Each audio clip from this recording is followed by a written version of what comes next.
words to tell you just what I'm feeling for you. Let me lay it on the line. Well.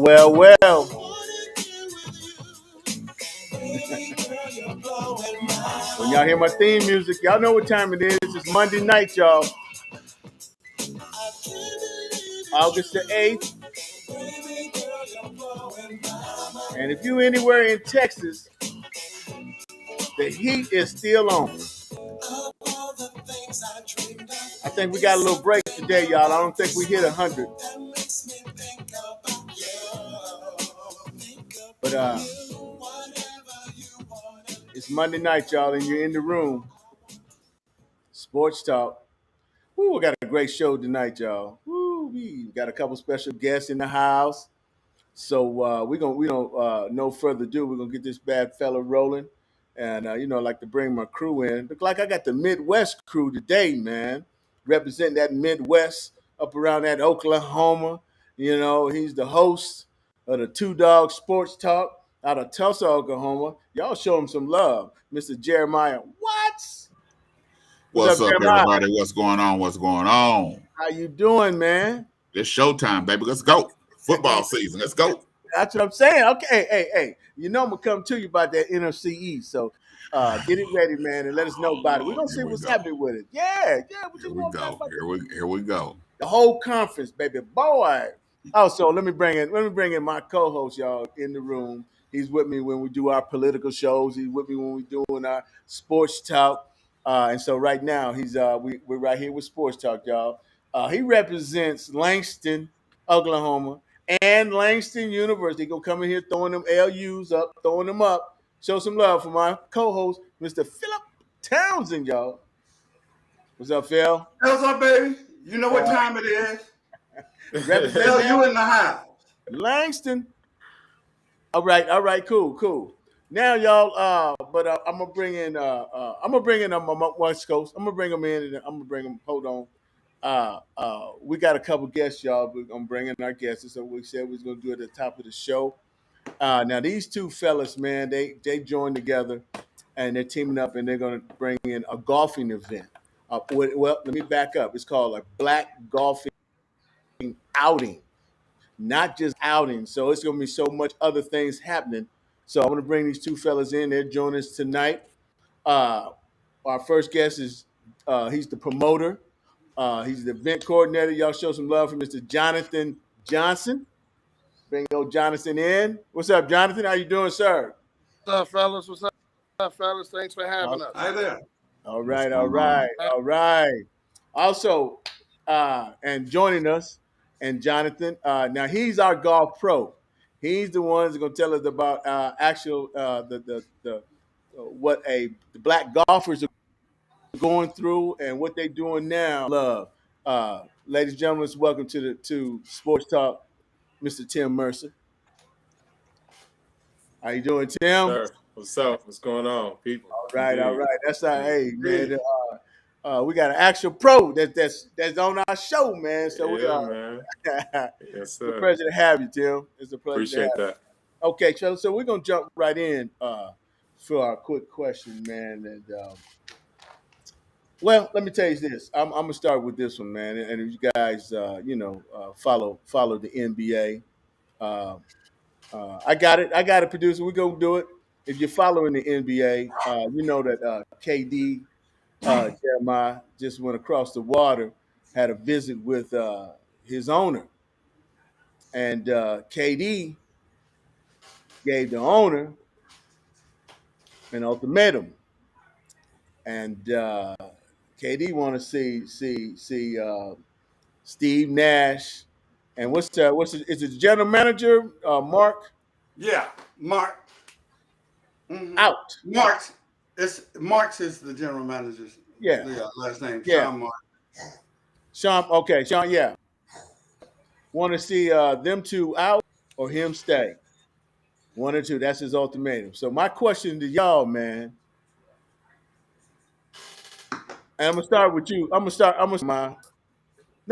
with Phil. You can start with me. I got something to say. Go ahead. Me and Phil might be on the same page.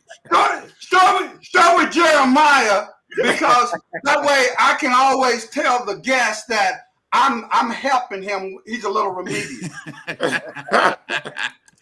Jeremiah. There's that Philonomics. There's Philonomics. There we go. Jeremiah. You do know what Philonomics means. Yeah, that means in Phil's mind, he's always right.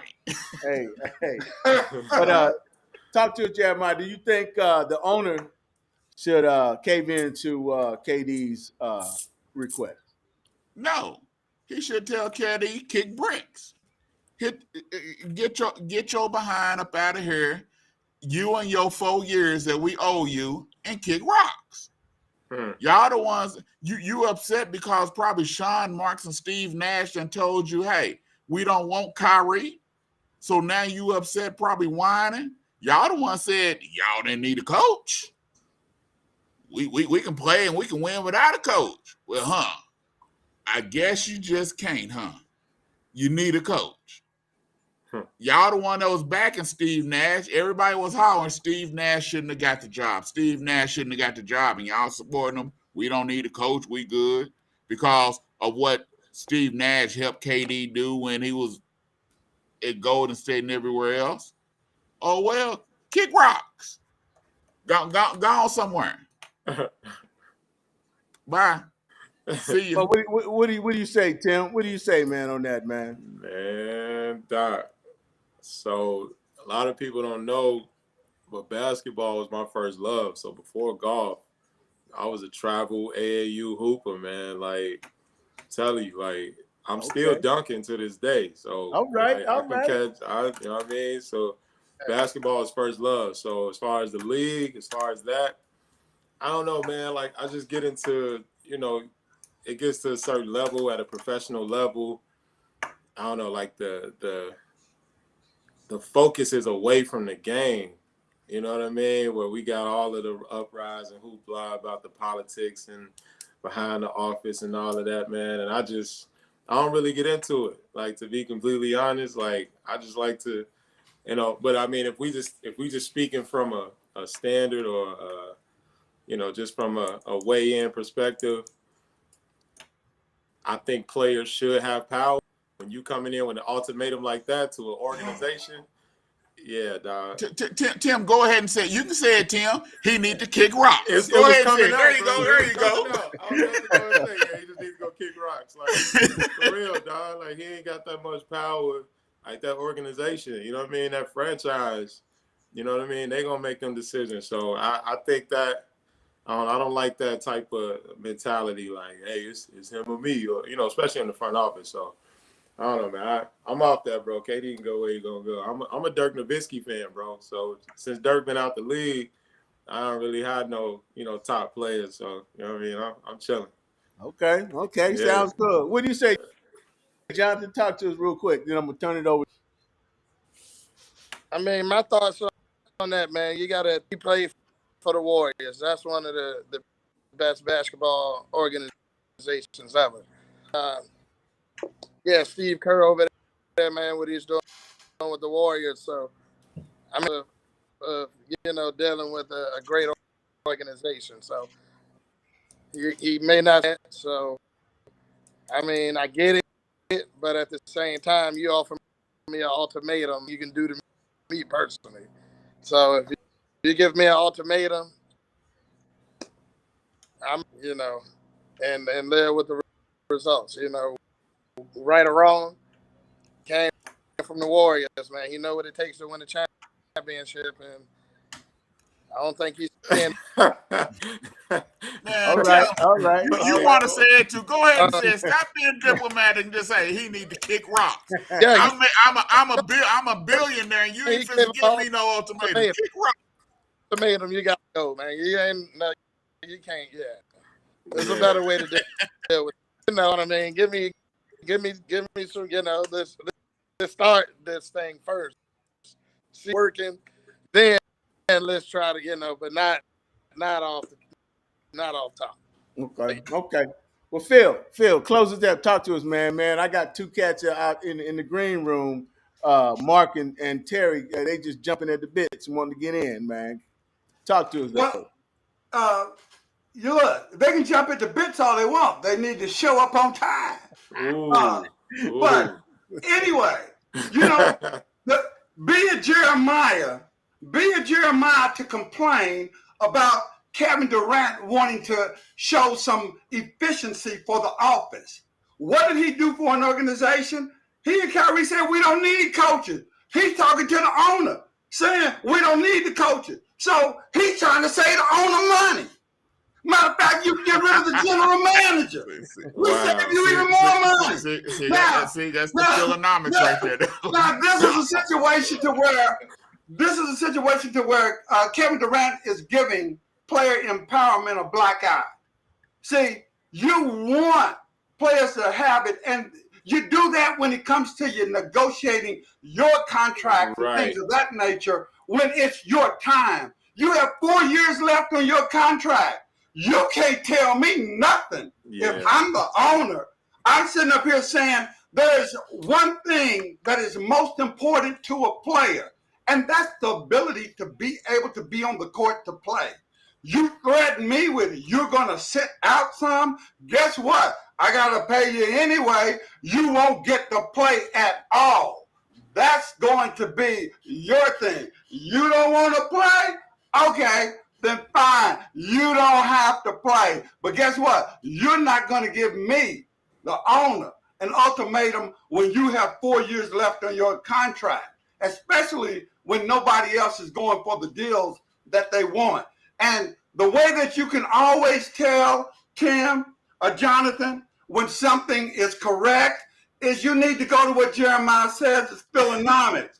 And Philonomics is defined as the consumption, production, and transfer of a wealth of knowledge richly ingrained in truth.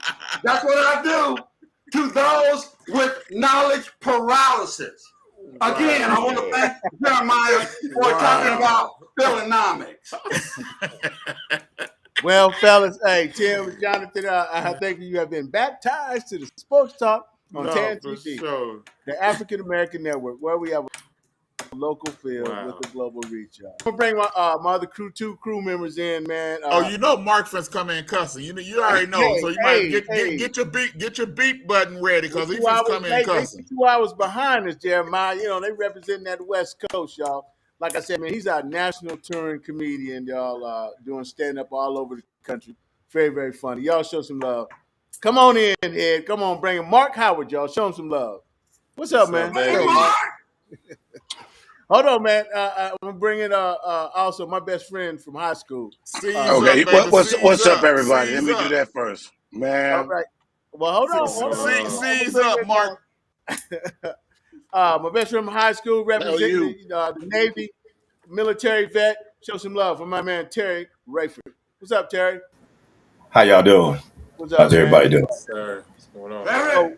So fellas, I knew you heard our first question, but I also do want to introduce our special guest. We got Tim Mercer, who's our professional golfer. There's Tim right there, and also Jonathan Johnson down here, who's the promoter, event coordinator. Man, he do events all over the country, and there's more to him. They're gonna tell us their story a little later.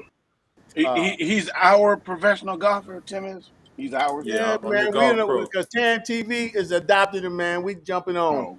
Jumping on, man. We jumping on the Mercer wagon, man. We're gonna do some things. Man. We're gonna do some things. So well, Mark, you was hitting me on the chat, man, real quick. If you want to say something about we talking about KD, and he gave his owner that ultimatum to get rid of a couple cats, the coach, and I think the GM. What do you say?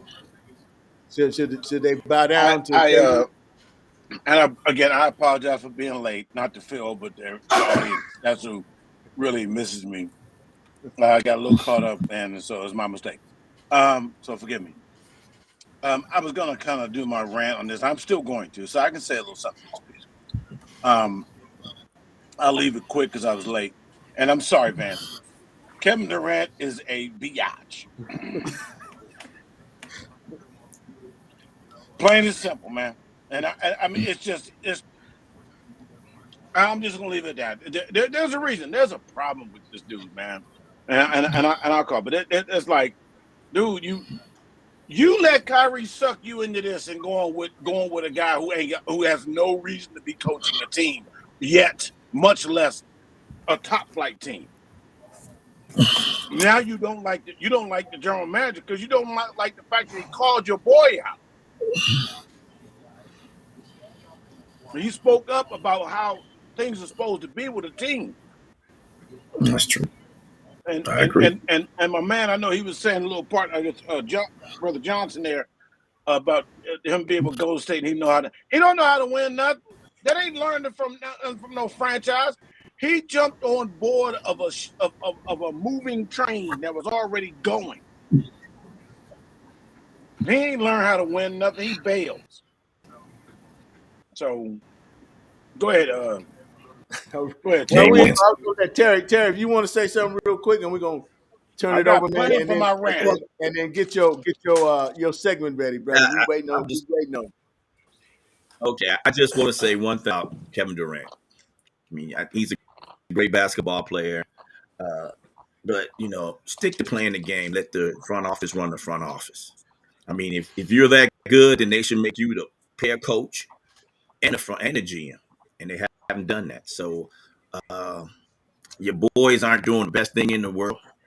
He ain't helping y'all win. So if I was doing anything to the owner, I would be trying to negotiate getting somebody like LeBron James or somebody in there to help me out win, other than just trying to fire somebody, try to get some help. Yeah, because he's a runner too. Well, He'll run from team to team too.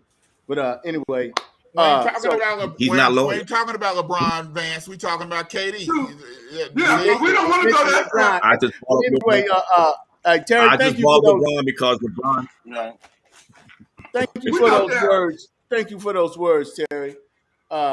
And right now, man, I see we do we okay. Talk to me, producer. But I'm gonna take a quick station break, and when we come back, we're gonna jump into our first favorite segment of the night, y'all. You just tune in to TAN TV, the African American Network, where we have a local feel with a global reach. And soon, y'all, we launching the African American Network.com. You can go right now and take a quick peek, a sneak peek. The African American Network.com. Take a peek, y'all. Okay, All right. so we're going to kick off with our first favorite subject segment of the night. It's a segment that we call Thinking Outside the Box with T Rex. T Rex, what you thinking about tonight, brother? I'm thinking about the NFL, and hello, guys. How's everybody doing? I read the players' conduct. I'm gonna talk about my man Deshaun Watson, and I read the NFL's conduct, for people, and generally it has nothing to do with him, except for the last thing it says: conduct undetermined or puts at risk the integrity or reputation of the NFL or clubs or players. So it's a catch-all.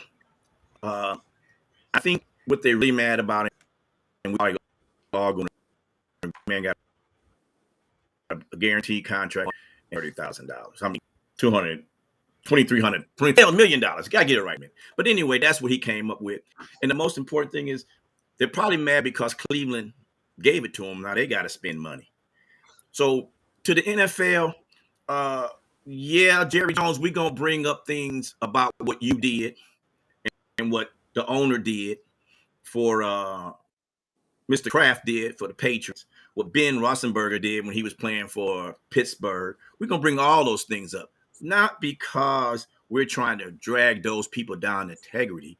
Even Tom Brady in the Deflategate, we're not trying to bring them down to a level. All we want is an equal footing.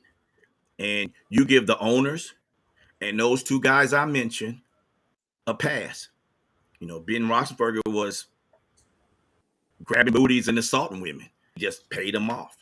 Deshaun didn't want to pay him off. And so now y'all looking at trying to punish this man for something he didn't do. Let this man earn his money and play his game and leave him alone. That's outside the box. That's T-Rex.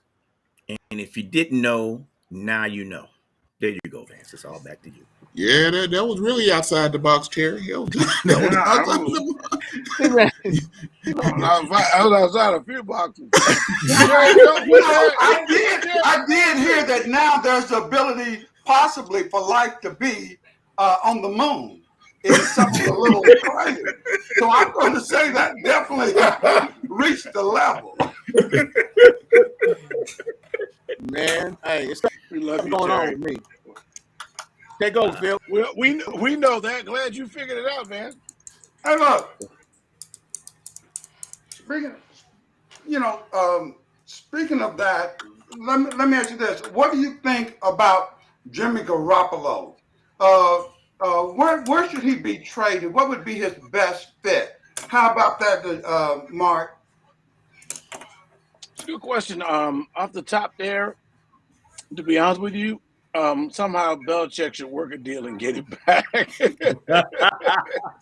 That ain't gonna That's happen. who Belichick won. I think he likes Mac Jones, but there's not good reports coming out of New England on his progress. And I think Garoppolo, would be there. But a couple of places I could think of. I know they can't do it, but just ideally, they probably should have tried it before they signed Carson Wentz, but Washington, I think could have done better with him. Who else looking for? That'd been funny if Tampa Bay had brought him in and Tom said he's coming back. That'd have been cold. That'd have been a good one. That'd have been a That would real have been good one. cold. Seattle, but I know within the division it's going to be tough to do. But Seattle, I think he's better than who they have up in Seattle as well. Terry, that's your team. So what about it? What should they do with him? Where should he go? My opinion is don't rush. Let me ask you this get though rid first, of him. Terry, let me ask you this first. Uh-huh. Should they get rid of him to begin with? And why?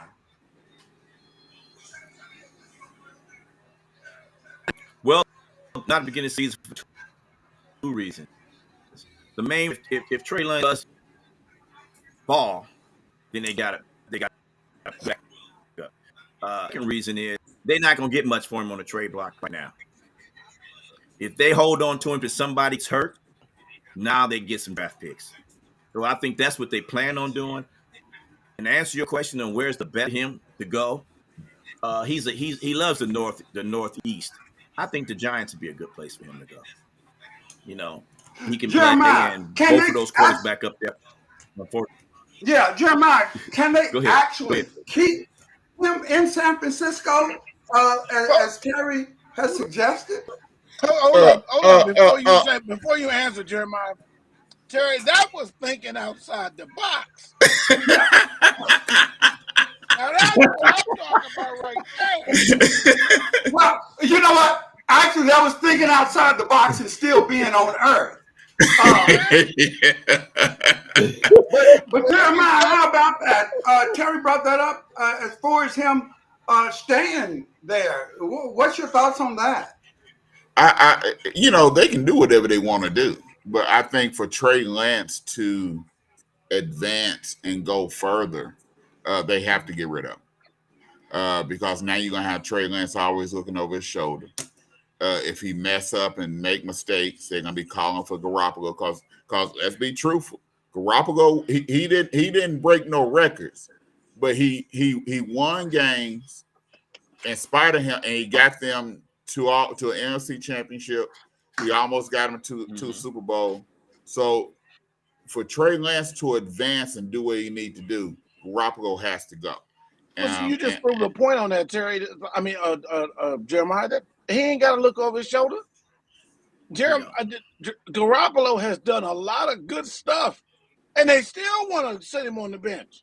What else can he do?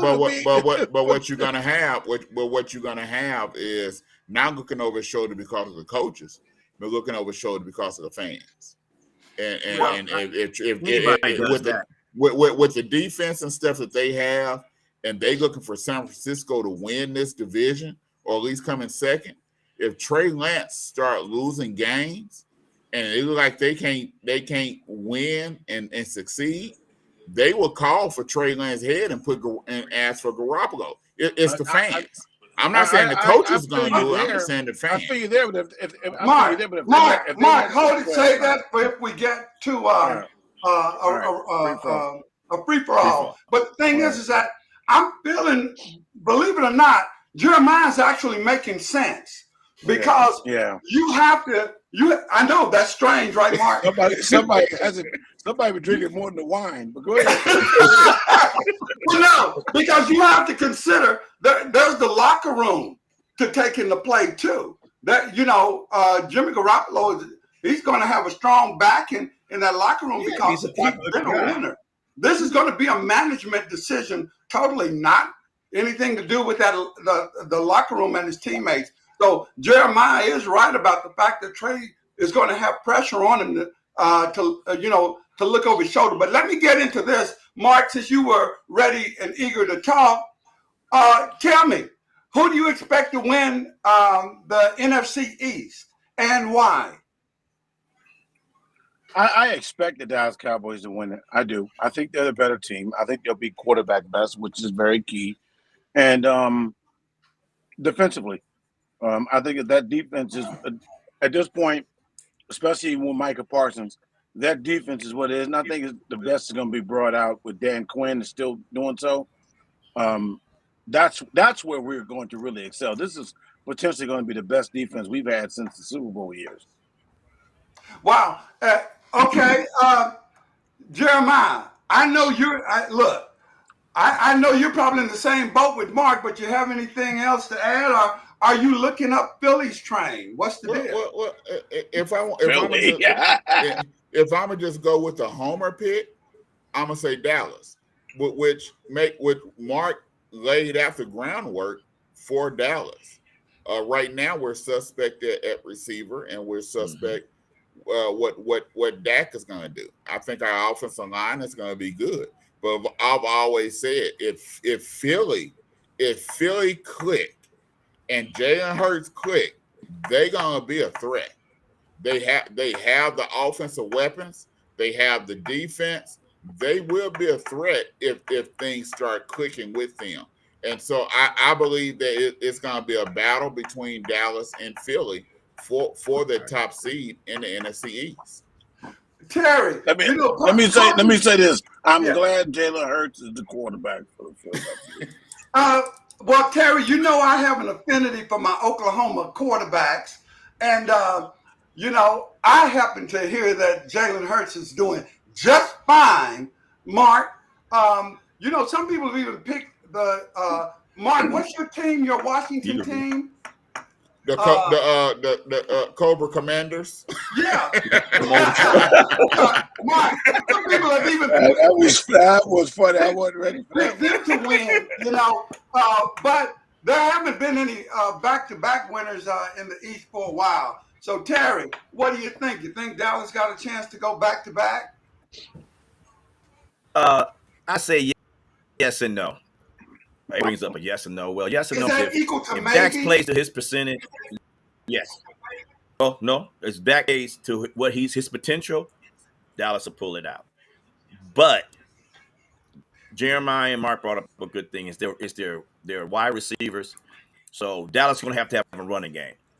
That's it. The defense is, I would say, 75%. They could be better, but they're 75%. They lost some people. But I believe that Philly is clicking on all cylinders, and I think he's got Jalen Hurts got his extra year up under his belt. The sky's the limit for you, man. The sky's the limit. Oh, you baby. He's got weapons. He's got a defense. He's got running backs. He's got an arsenal. I mean, if any team outside of the West made upgrades, I would say it's Philadelphia.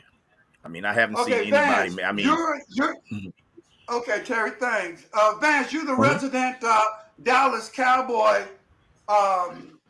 closet fan. College. Oh. So bring this home, Vance, and give us your thought of it before you end up taking over. Okay, about the NFC East. Yeah. I'm gonna tell you what, y'all sleep on old Jalen Hurts. Y'all sleeping on and Mark, your team got the quarterback they need. Yeah, yeah. That's that. Yeah, yeah. Y'all got the right quarterback for the team for that scrub commando team you got. And let me tell you something. In the Dallas Why are Cowboys, you telling them Jeremiah. like they my team? Why are you I telling like they always my claim team? about Washington, but I'm finna get to your team, you and Jeremiah and your No, Cowboys. you said like Your okay. Cowboys gonna be straight garbage again. They're gonna be garbage. Straight goo boo. They're gonna be garbage. That's all. That's it. Was one man's garbage is another man's One treasure. man's treasure. There you go. Yeah, Phillies. Thanks, I agree with that. I I thanks, agree with Phillies. thanks that. for It's putting gonna be all that. Phillies. But Okay, anyway, fellas, look, Hey, Vance, thanks for giving us all that football knowledge. yeah. All right, fellas, look like it's time for Vance to take this over with the station break and then get to our second favorite rant of the night. and you tune in to TAN TV, the African American Network, where we have a local feel with a global reach. We in the room with Sports Talk with Jeremiah, Phil, Mark, Terry, and we're gonna bring back our special guest right after Two Dogs. After our Just a Doggone Minute that's hosted by the host of the Two Dog Sports Show out of Tulsa, Oklahoma, Mr. Jeremiah Watts. Jeremiah, what you got for us tonight, baby? Oh Lord, have mercy! Another ignorant person done did it again. I'll be doggone if Kel Gundy didn't do something stupid. And the problem was, I give him a pass for the first one because he was reading something off another player's iPad, and I give him a pass for that. But then come out after he just said, I only said it one time. And Brent Venables came out and said, hold up, bro. You ain't supposed to get away with this one. I got my integrity on the line because I'm telling everybody, hey, we got integrity here at OU. You ain't supposed to just say you resign because of you doing something one time. Now, it come out, he read the same message multiple times. You big dummy. You was okay. You would have got away with one because the player wasn't paying attention. So you trying to read exactly what's going on with him out loud to prove a point. But then you read it again and you said the same word multiple times. And then you want to say, I apologize. Twice. You big dummy. Like Fred Sanford said to Lamont, you big What did he dummy. call him, Jeremiah? They never came out and said the exact word that was said, but we're assuming because they said it was a derogatory racist statement. Normally, when they say that, they talking about somebody that said the N-word. I don't say the N-word. I don't like being called the N-word because I'm not that. But still, you know how it is. Kel Gundy, you've been around black folks long enough. Basically what he did was just play into the stereotype that has come out about the Gundys, that they're racist, that they're undercover racists. Ain't undercover. It came out about his brother Mike. Now, Kel, you doing this? You was just so comfortable saying it in front of a room of black athletes. That lets me know it's probably not your first time saying it. And it might not be your last, allegedly. But now you done lost. Now you done lost your job. Now I guess you finna go down there with your brother and be a receivers coach in Stillwater. We didn't know who you was anyhow. You wasn't getting a starting position at OU, start head coaching position. You've been there for I don't know how long since Bob Stoops, and you still wasn't considered for the head coaching position. So something got to be wrong that they willing to bring in other people, and you've been on this staff, played for them, and everything, and you still couldn't reach the top and be a head coach. That's my just a doggone minute, and I'm out. I want to thank you, Gundy's our Jeremiah. trip. Well, thank you, Jeremiah, for bringing somebody down. Anyway, Hey man, let's bring our guests back, man. Let's bring Tim and Jonathan back in real quick. What's up, fellas? How you doing, Tim? What's going All on, right, all man? right, all right. So you man, it's something else, man, with the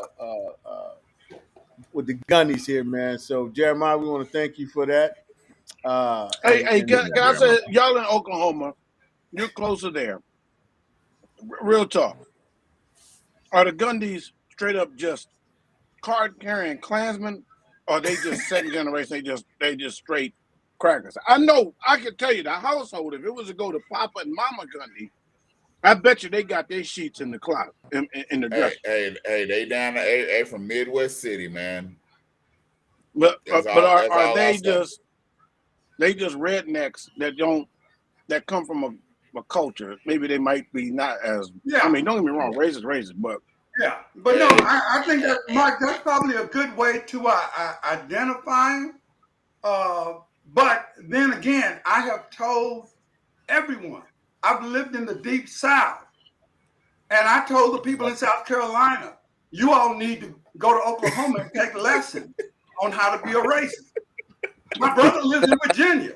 We tell people all the time, the most racist place he's ever been is Oklahoma. There's a reason we say those things. Because of Philonomics, which do I have to tell you what it is? No. It's espousing the truth. We know. He's from Midwest City. That's all I gotta say. And with that, Look, y'all, let's. I got a question to ask Tim anyway. Go ahead. Yeah, hey Tim, I used to have a next door neighbor. Pretty good golfer he was, you know, he talked about like the whole qualifying thing in Q school and stuff like that. What exactly is that? Well, Q school is basically the training grounds, or the it's the qualifier. Is what the Q stands for your eligibility or your status on either the Korn Ferry Tour, which is a sub tour similar to maybe the D League and the NBA, where you're still considered a professional. You play in a list of events, or the PGA Tour. So it's basically qualification school. It's 4 stages. I think it's 4 rounds or 4 days per stage. So it's 4 tournaments, which is consisting of 4 days of 18 holes of golf. And then basically they take that top number, I think at the end of the 4th stage, because they cut it off, take so many at each stage until the final stage. They take the top 25, and that top 25 obtains their PGA Tour card, so they get status on the PGA Tour. Some limited status, some more status than the others, and then the remaining who made it to the final stage but wasn't in the top 25, they obtain status on the Korn Ferry Tour, where they're able to develop, train, still play as a professional. It's one of the higher regarded tours as being a sublet of the PGA Tour. So yeah, it's qualifying. I have a question. Sure. You don't know nothing about no golf. Go ahead. I'm sorry, Jim. Go ahead and ask the question. If the Live came to you and offered you some money to play, there you go. Would you play? That's what I was going to ask you. Go ahead, or would you Jeremiah. go to the PGA? Hey, I'm just saying, because is that some of the what you just talked Hold about? on, Tim, before you answer. Before you answer, is that some of the reasons why a lot of the players are so upset is because of some of the things that you just talked about? Before you answer that question, $700 million. No, go ahead, Tim. $700 million. That's what we're gonna give you. 700 mil. Delete it, yeah. You can tap. I the will sell you Jeremiah for small, $700 million. You can just tap Live right here, real small. Go ahead, what's up? But so is that one of the reasons why they are so upset with the PGA, because they pick and choose and how they right make it so difficult? And that's a little bit of what I was talking about earlier about the KD situation and things like that. Politics is politics. I'm not a politician. I'm not into politics. I'm more of an economist, right? I care about how the money flows. I care about, return on investments. Like I'm more into it structurally that way than like the politics involved. Though I have to deal with it, we have to deal with it, right? So when it's things like deterred from the game, like actually playing the game, I don't quite deep dive into. So honestly, I don't know all of the requirements on what builds you to qualify to play on the Live Tour. I know that they offer. I know at one point they were just targeting like high-ranked players and giving them and that just may be like the initiation of how they start their tour. They may come up with a qualifying school to play on the Live Tour. But I would say this, and this is my bit, and I don't talk to a lot of people, but why not? Let's let it go on 10 TV. Have you looked into it? So I got some talkings around it, just as far as what they're about, man. Honestly, so it's to this point. Back in like the 50s, I believe it was 50s or 60s. So don't call me too heavy, but I do know that the PGA Tour was sued because of the clause on the PGA Tour that if you weren't a Caucasian male 18 years or older, you could not compete on the PGA Tour. That was in their laws, their principles.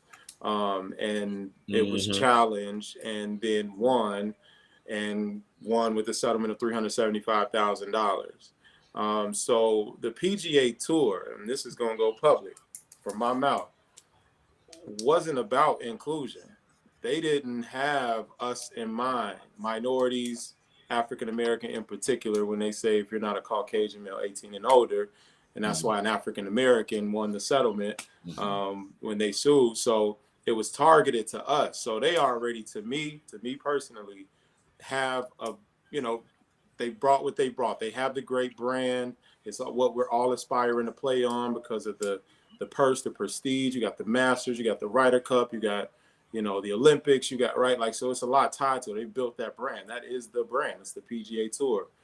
But if I had to come down to a moment where I had to make a choice, right, or was given an opportunity, I wouldn't be, right, there's no loyalty to the PGA Tour in regards of, well, y'all history didn't even want me here, right? And they're trying to do things now and try to have a little inclusion here and bring the Advocates Tour. They brought them, which is, a tour to increase the minority presence on the PGA Tour and diversity in the game. And they got their gestures, but, and I love what they're doing. So I'm not saying I would deflect anything from the PGA Tour, but I'm not so loyal to them, based off the history to have an opportunity with an organization that is actually involving inclusion, hiring a black sister and Troy Mullins to, do their,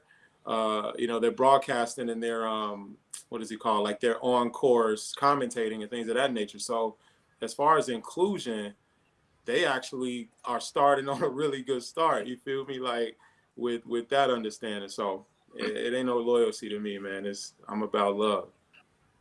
Go ahead, question, brother. Tell me your thoughts of Tiger Woods and his comments about being on the Live Tour.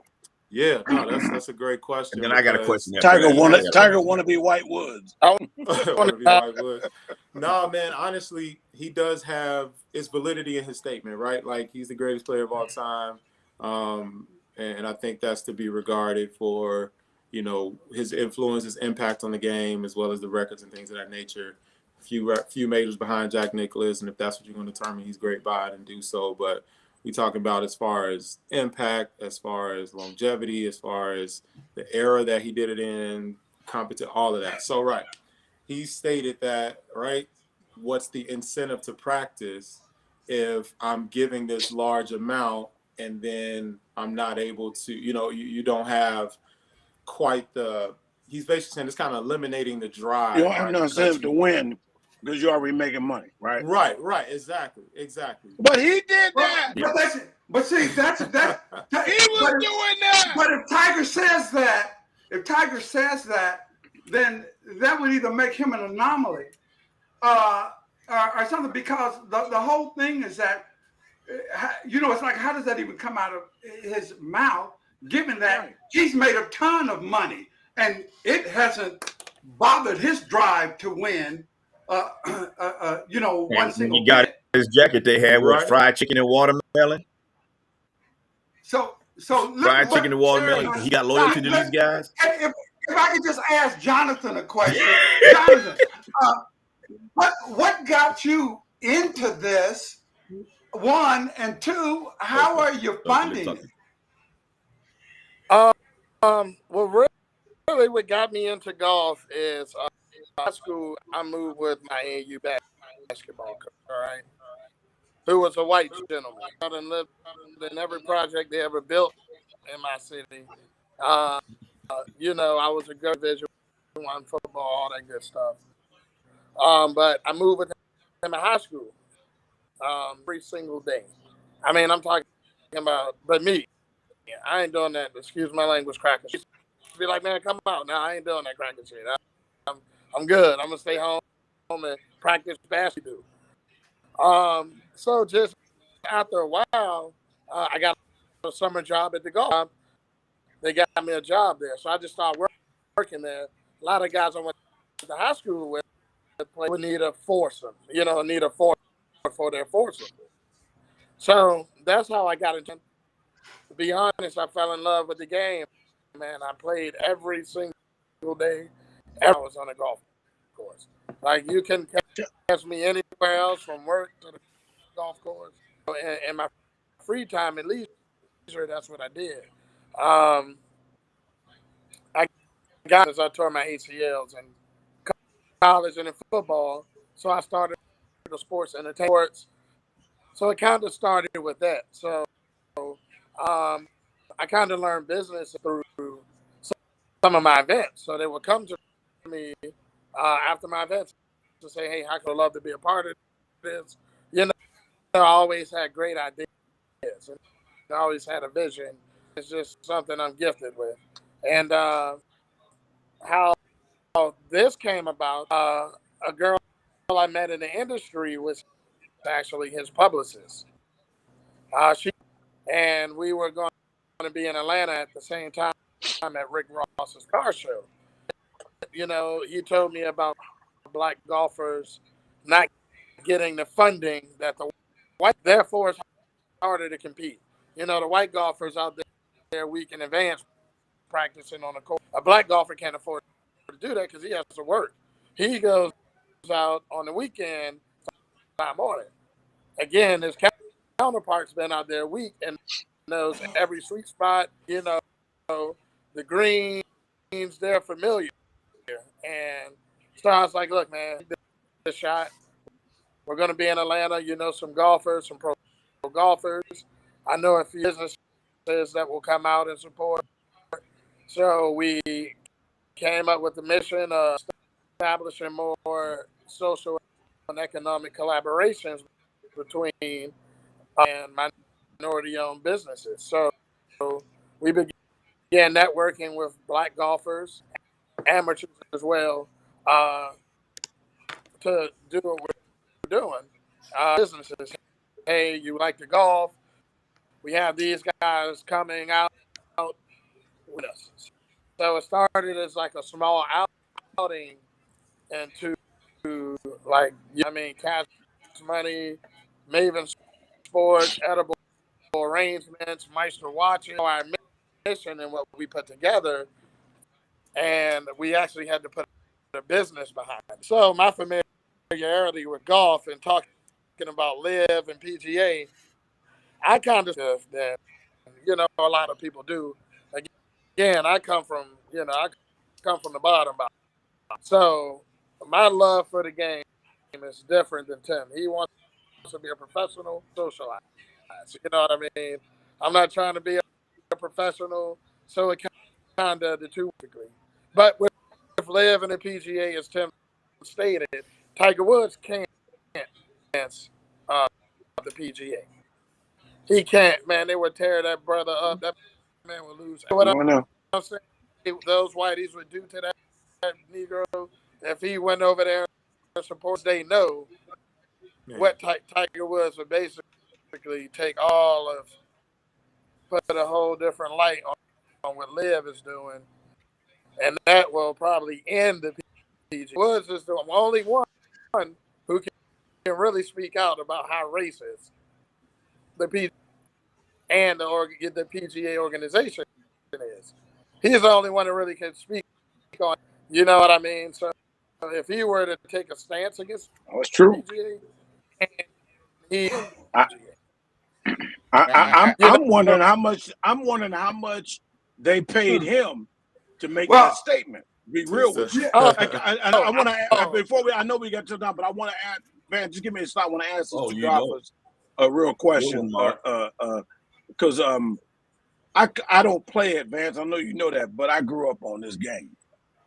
Do not get it twisted. I grew up in D.C. My dad played, and I grew up on the golf course. I met through my dad, Lee Elder. My dad knew Charlie Sifford. My dad knew Jim Dent, Jim Thorpe. Well, Mark, I saw them on TV. I saw them in person. Now, I saw them call my daddy Charlie. What up, Charlie? So other than Lee Elder, my dad and Lee Elder not like each other. They didn't say Charlie. No, they didn't do that. My cousins do that. But no, on the serious. And I said it's not to harp on Tiger Woods, because when Tiger Woods came, you know, when I used to laugh about when people say he's bringing so much more black golf, you know, to black golf. And now you guys have, and you guys look younger than me, so I know you haven't been around as long as I've been around it. Can you tell the folks, the public, how many black golfers you see out there? Because I'm going to say this, before it came to the tour, all I saw was black golfers. Can you tell me in your eyes, how many black golfers do you see out there? Do you see as many? Do you see a good amount to say, hey, pump your brakes, there's plenty of blacks out there in this game? Oh, yeah. I mean, yeah, there's a huge thriving black golf community. Social media, you even follow. I mean, it will surprise you, man. And just like you know, Cat Williams showed up out the blue. I mean, you're talking about making love golf. I mean, this dude is so serious. Like, I'm talking about Cat Williams don't play. Ain't no jokes out there, no nothing of that. He wants to win, and it's definitely a thriving black community. I mean, thousands and thousands. Because there's many black tournaments. I grew up through North Carolina, South Georgia, going through a whole bunch, New Jersey, New York, going through a whole bunch of tournaments. My dad played it all the time. Go ahead, I'm sorry. I have two questions. You get one, Jeremiah. One. I took up all the other questions. You said you practice every day. Vance play every day, but don't get no better. Did you get any better? Not really. No, you know, man. I mean, it's such a mental game. If you don't play, and if you do, I mean, and you can hit you can hit your best shot in the world, but your feet up right, and you know, it's just really that kind of. Jonathan just called Vance out. He said it's a mental game. You got. My bad. Well, Tim. I mean, Tim's back is a little bit. I got a question. You know, I have a. So, do y'all think that they need to rename the Masters? And that's a serious. I think. Do you all think, or anybody ever said that they need to rename it, not the Masters anymore? I mean, that's the most obvious slap in the face. No, don't rename it. Once we get power and control in the game, you know, boycott the Masters. Don't, you know. That's something has to be done, and to be the most prestigious. I mean, that says it all right there. Well, I gotta tell you, I don't see a reason for them to rename the Masters, because they don't allow us there anyway. So it's not like. Right. So I mean, they did. So right now, I think as of today, Condoleezza Rice is a member at Augusta, right? So they're. She ain't black. Yeah.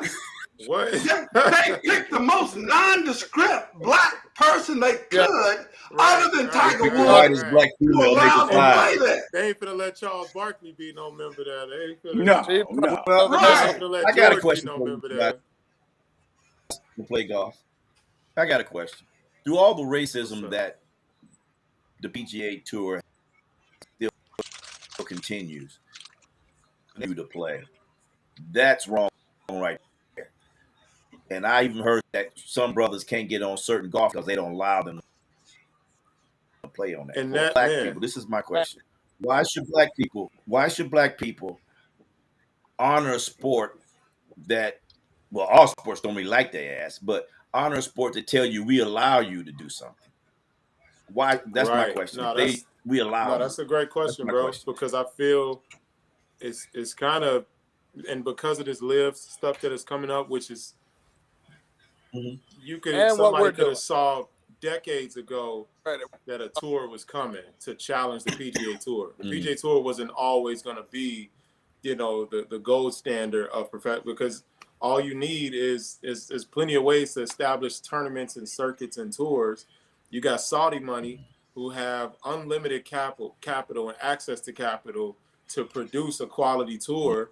They Mhm. did what they did. We need to get big names on our tour, so they offer these ridiculous amounts of money. So golf it's a 33 billion plus dollar industry, and I've been in the industry from a personal performance golf coach in my company now.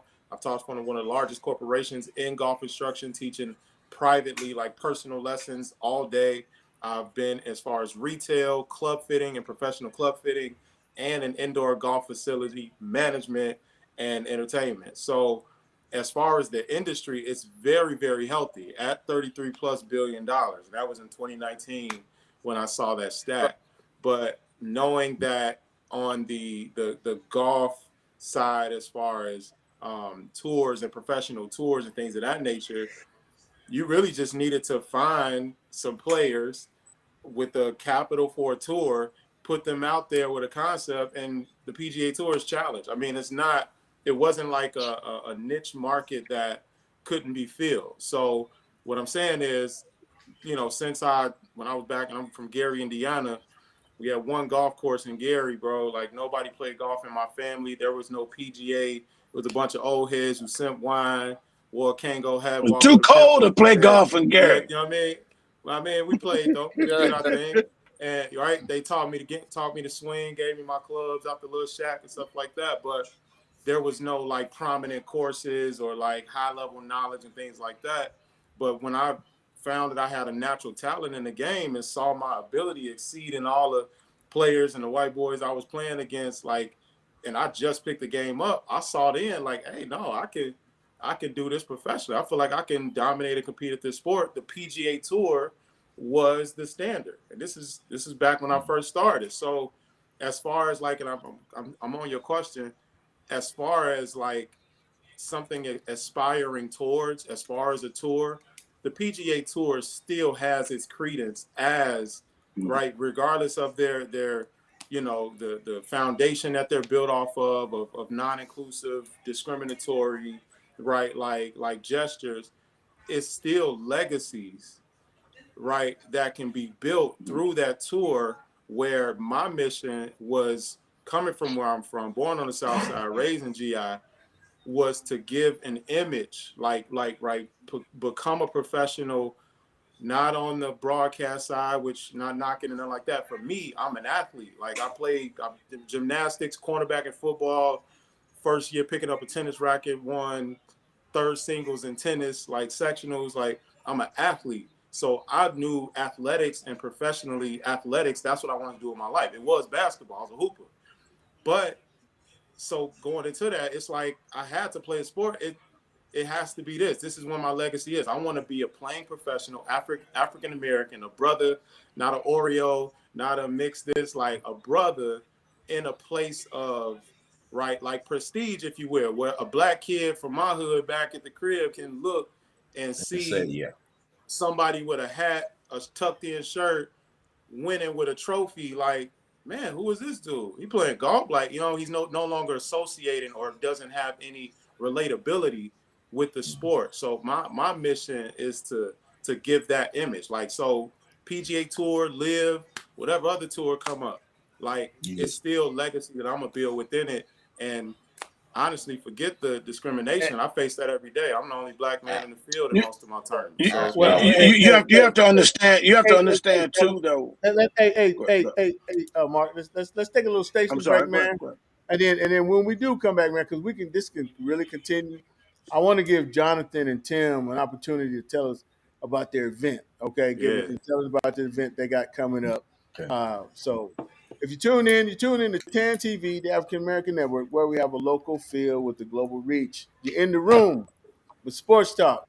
And man, we having a great conversation here with Jonathan Johnson and Tim Mercer, man, in relation to golf. So right now, fellas, though, Jonathan and Tim, they have a event coming up, and yes, it's sir. a black golfing outing. They call it a black golfing outing, just not a golf event. So, fellas, Golfers. tell us about the event. Go ahead, tell us about the Uh, event. Again, and all of that. You know what I mean? We just wanted to bring our culture to the. It's not your typical. I mean, tradition. The place is traditional. It's great. I mean, we bring the cookout to the golf course. We have 2 holes.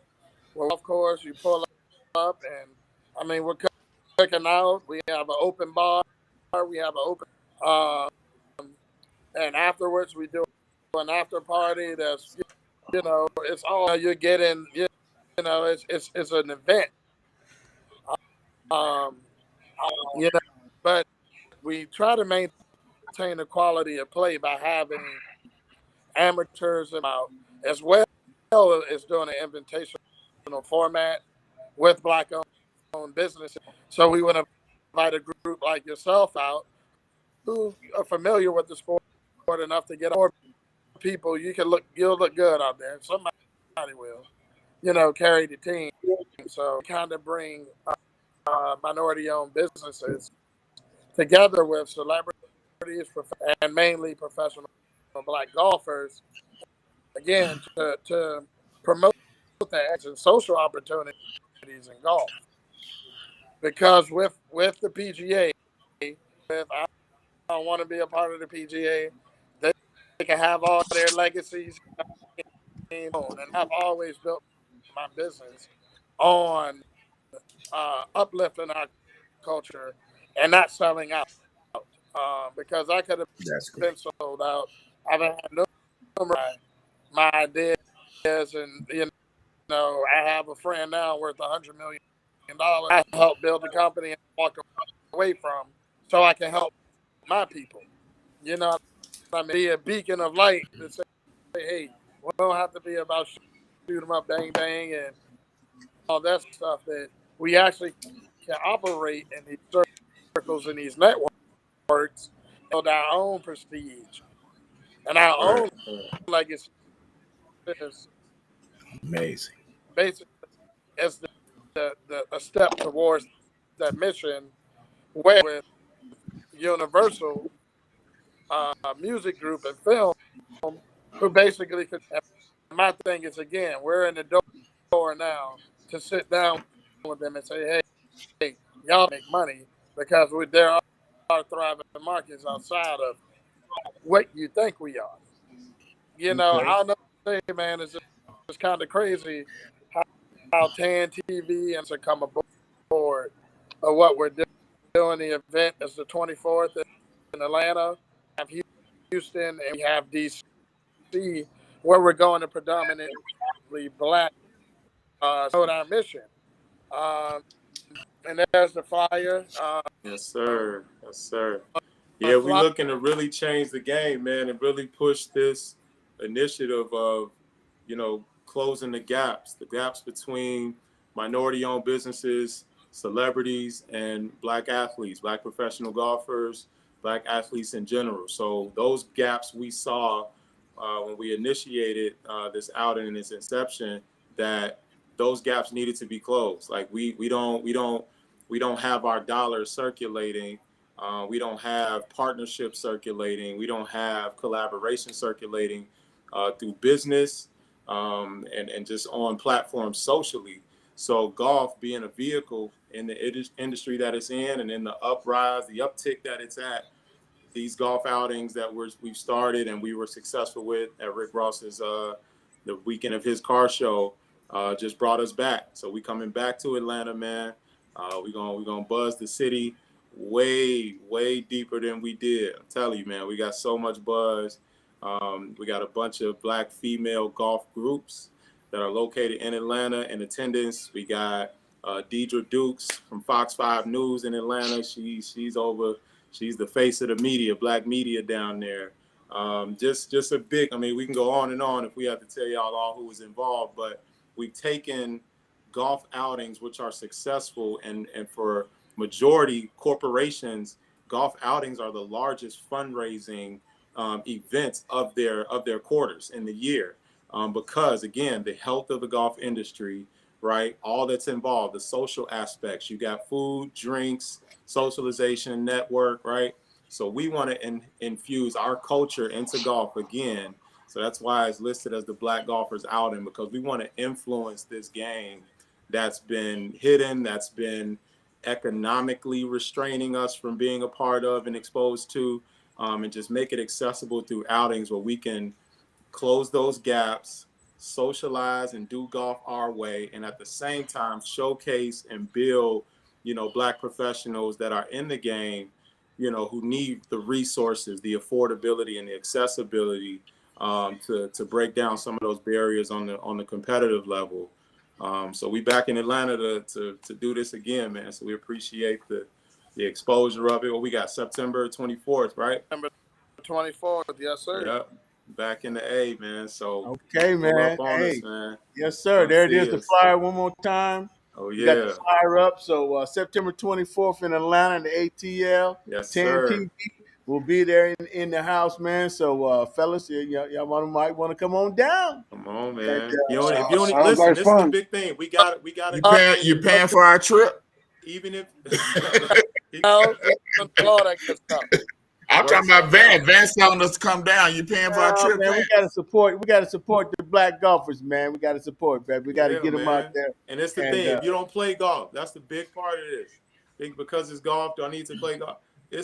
Golf has. Now, I done went on dates on the golf course that were very successful, and I got something for that. Because I have a quick I think I'm gonna pick up golf. tip y'all hat. Is that?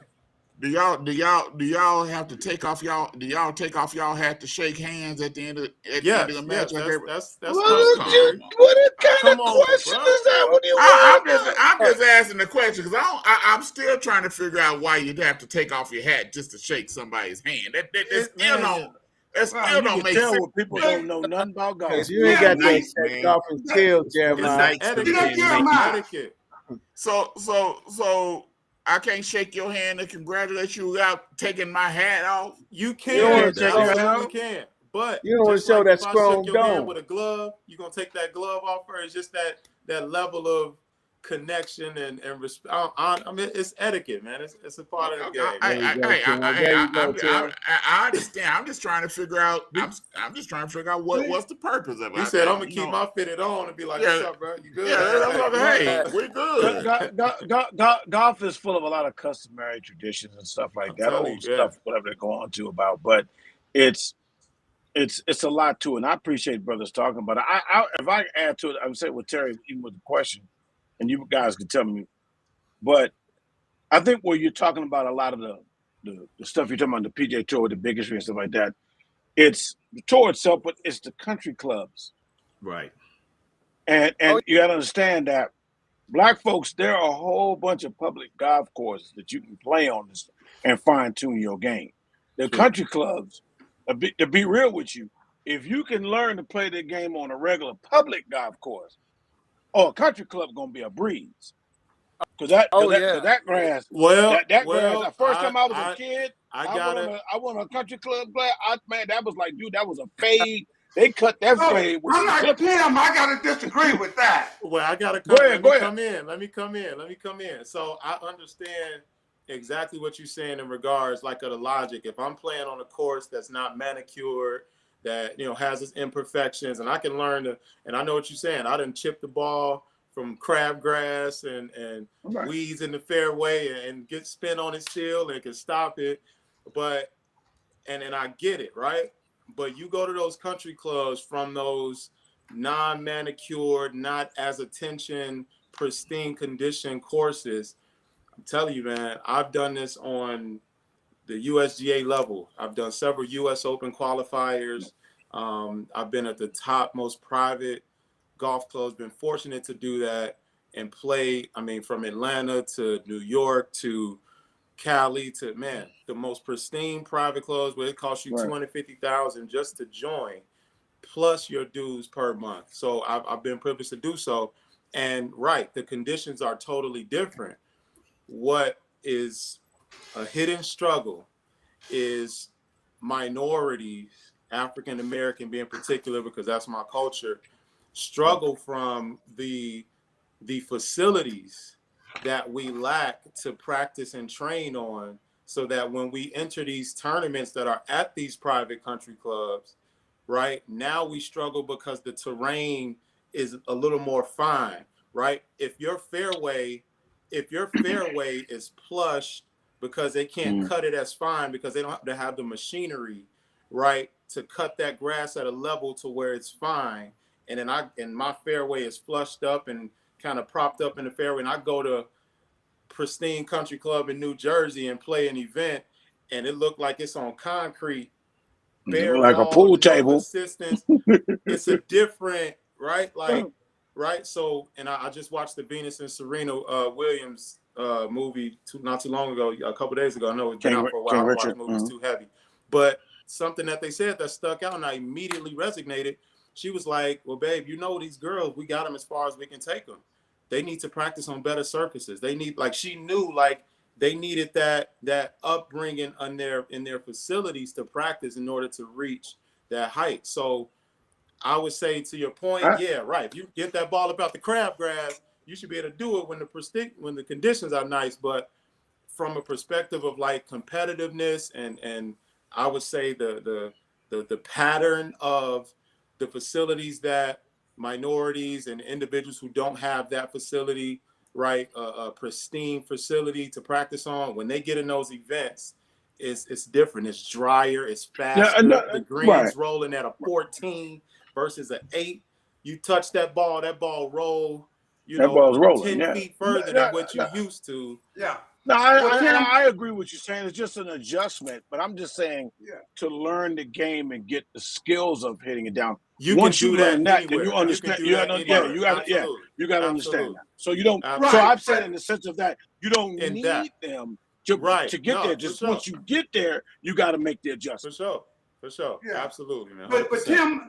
But Tim, I want to thank you for that explanation, because that's something that that definitely resonated with me. As you and I don't know about Jonathan, but you and I being the only athletes on here with the ability to dunk, that that in itself is the separating point, and that's why Mark was just a little off kilter. He just didn't understand I it. told you, Terry. Phil did that Bill Russell dunk at the age of 10. I No, I told you. didn't. Jeremiah was 12. I can tell you right now.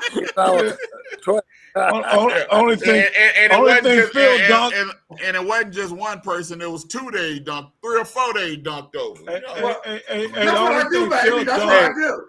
Only thing Phil dunk is a donut and coffee. No. I'm not about to get no bread wet. No. Look, don't be hating because somebody had hops. Clowning, bro. Y'all are clowning, dog. But look here, man. It's been a great night, though, man. Hey, we had a great night, man. And you guys, Tim, you and Jonathan, man, you added great, man. You came in, you added some great knowledge to the show, and we do wish your event, the Black Golfing Outing, in September 24th in Atlanta, Georgia, y'all. Make sure if you want to make a trip, and the ATL is hot. You get the golf, Oh have an yes. outing, have fun. That sickle cell awareness month, baby. That's right. We're Yep. gonna be jumping Okay. on that too, Jeremiah. We're gonna jump on that too, man. So, fellas, man, it's been a great night. But you know what I like to do as we go out, because I always like to get our segments in. And Mark, we're gonna give you a chance to do your rant on the way out. On the way out, yo. All right. So, ladies and All gentlemen, right. we're gonna have our third favorite segment of the night. It's simply a segment that we call Mark's Rants. So, Mark, take us out tonight, man. Tim, Jonathan, man, we appreciate you brothers coming on the show. Definitely. We'll have you back. You know, maybe we Yes, can do that right sir. before the event in September, Yeah, and we can do that again, man. Because I like that knowledge, man. I like yeah, your journey, and you got a great story there, Tim. And so, right. Jonathan, we're gonna be supporting. Yeah. So, Appreciate that, I brother. appreciate you all. Vance, you gonna get in the event? Do they allow 25 handicaps? Yep. Well, Come on. That's me. that's yeah, you, Mark. Come on. yeah. But hey, Vance, also, got a hey, 25 handicap. Hey, Jonathan, Mark could be funny. So we might want to think about, man. We get him in that area You, at your you restaurant and know, do something, man. We gonna do something, man. Well, I mean, we Jonathan, should. I'm just glad that We you and we definitely should broadcast live from the event. That'll be dope, yeah. man. Okay, that'd be good. That'd be good. Yeah. That'd Well, be good. Jonathan, I'm glad that you and Tim Broadcast have imparted a bunch of knowledge here tonight. Yes, sir. It's a lonely task sometimes when I have to be the only one I on thought we supposed to set. be talking about Mark's rants, man. What happened? All right, That's what here we go. Mark's Here we rant go. was Here gonna we go. go. Here we go. Here we go. Here we go. And again, I think I said it because I put it in two parts of that when I talk about it, since we're in spirit of golf here. Yeah, I get to see where Tiger Woods is doing what he has to do to save golf and save the PGA Tour that has enriched him, and he has helped boost their sport as well because the money went up with Tiger Woods. But Tiger Woods, you stepped and festered way too hard for them on that one, dude. And that I have a problem with because you lying to me talking about you getting paid before you were making bank going to these other countries. That you made more than the prize. That's a at good times, point. and still won the prize. So don't as we said, don't hate. All right, but speaking of hating, I'm starting to hate Kevin Durant, and I want to feel sorry for him. He's a homie from DC area, and everybody. I love DC, but I ain't love everybody in DC too. I got a few fights, but this whole thing now, I get it. He's trying to make waves, and you want to get out, and they can't get you out, so now you want to do this. This is what this is. Because if it was a problem before, it should have already been said about whether Steve Nash. You knew Steve Nash was a poster. He was a cardboard cutout to sit at the spot where it said "Coach here," and the thing there. No disrespect, I love and respect Steve Nash, but he didn't deserve that job. Now you want to play this role here, Kevin. Don't try to get somebody fired now. You should have got Russell Westbrook moved from OKC. You should have got Draymond Green removed from Golden State when he called you a bitch. You ain't do none of that. Okay? You talk about greatest of all time, Vance, and we argue about Vance boy Michael Jordan. Let somebody had said something about Michael Jordan. Guess what they would have been? They would have been shipped out quickly. They wouldn't have been allowed. Don't you ever say the word Chicago Bull out your mouth again. LeBron James, you act that way. You're gone. You're gone. That's what real superstars do. You win your. He ain't get rid of nobody. He got rid of his barber. He ain't never had no barber. He ain't never had no barber. But that's funny. But the fact is that don't come in here now trying to talk about you want to get somebody done. Should have been get rid of this fool car. You keep following other people around. Look, don't put him in this whole thing. Everybody wants to be the best player. He got talent. He's a great player. No. I need this. I need this. This is not secure up there with him. This is not secure. It's an insecure brother getting there on Twitter, faking the funk and acting like you got to answer because you worry about what people got to say about you. I get it. I'm in show business. We're impressed by how people feel. That's what makes our money. But there's a difference between trying to impress the people and do your job as opposed to you still caught up on how everybody has something to say about you. It's petty. That's an issue. You need to deal with that. That's some issues you need to seek some counseling on. This is ridiculous, dude. Making way too much money to be acting like some fool, man. And I'm all for my brothers getting this money, Vance. But somebody need to teach a class, teach these brothers how to act with some money. I feel like that scene from Chappelle's show. They should have never given you fools money. so let him and Kyrie stay there in New Jersey together and Brooklyn together and let them just screw that up and let them just sit there and figure it out, man. Done with them. Hey. That pea in the pie. You got Kyrie Bent think he's smooth criminal on a Michael Jackson video, and you got KD that's scared to go to the barbershop. Man. And he from DC. I'm telling you, y'all don't understand how we cherish the barbershop in DC. I'm trying to tell you, I know brothers that would, when I was in school, I know brothers that would not use their lunch money and would starve themselves all week to save up for that haircut on Friday. I got to do that and move from Oklahoma to be a barber in DC. And he made fat grip. Fellas, I'm saying look, could we get Jonathan and Tim to tell us about the event again and where and when it is? Oh, July 24th. Southwest of July. Atlanta, Georgia. You mean September? What did I say? July.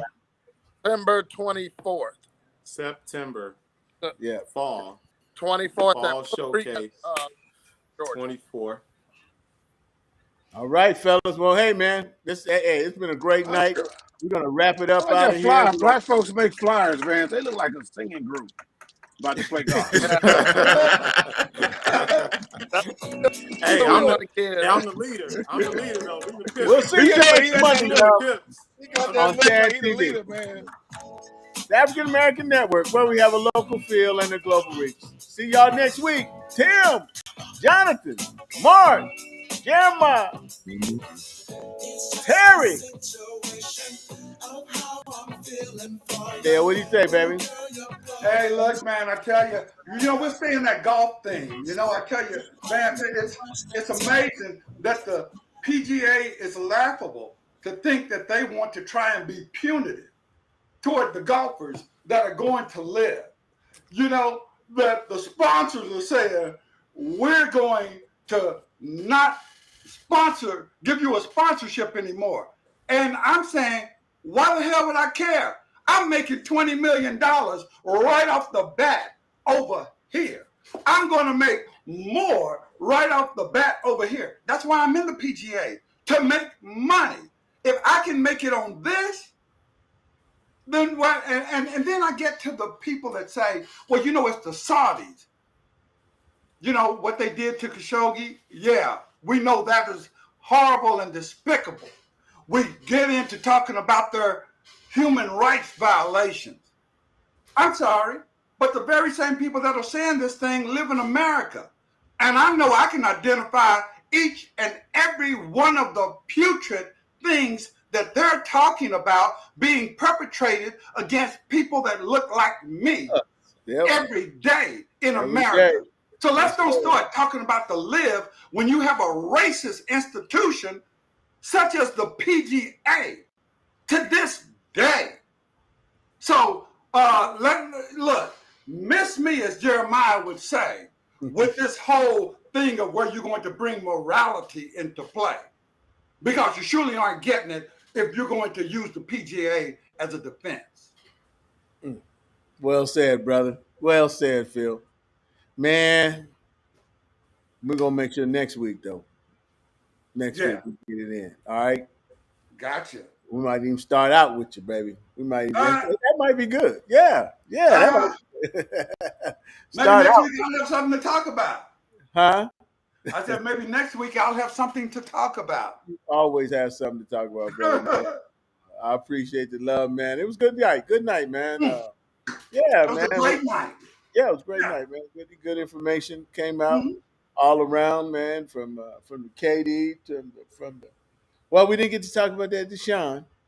Well, we didn't get to talk about the whole Brian Flores thing. Oh, Uh, okay. yeah, that's that's an interesting thing when you get into the devaluation of the black man's word. So, yeah. Okay. We'll make sure we get into that next week, man. Like I said, we might start out with that. You know, Mm. that'd be a great welcome to the show and open up. So as far as we're gonna be out of here, Phil. Well, man, I tell you, hey, this whole black golfers thing is really interesting. It'll be interesting to find out more about it as it gets closer to that date.